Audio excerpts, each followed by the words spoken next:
আজ করব লস্যি।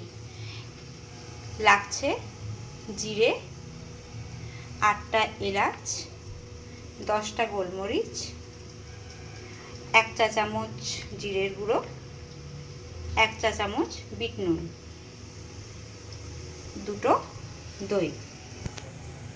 এখন দইয়ের ওপরের সরটা আমি আলাদা করে তুলে নেব।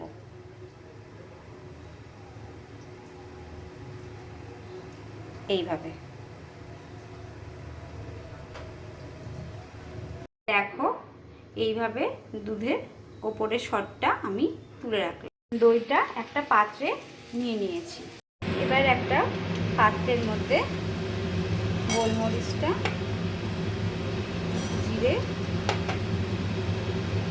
আর এলাচ এটাকে ভালোভাবে ভেজে নেব।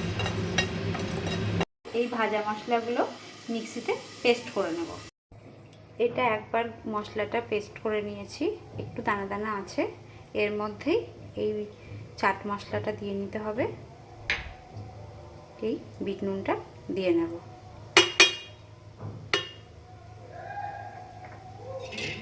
এই দেখো, মশলাটা একদম পেস্ট হয়ে গেছে। দইটাকে ভালো করে ফাটিয়ে নেব। দেখো, দইটাকে অল্প করে ফাটানোর পর আমি চিনি দিয়ে ভালো করে ফাটিয়ে নেব। যতক্ষণ না চিনিটা পেস্ট না হবে ততক্ষণ দইটা নাড়িয়ে যেতে হবে। বরফগুলো দিয়ে নেব।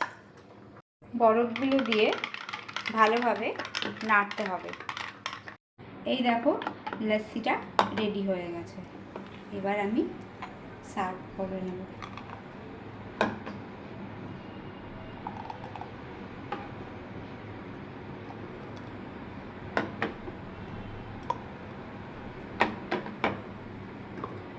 এবার আমি এই ভাজা মশলাটা এর ওপর দিয়ে একটুখানি দিয়ে নেব।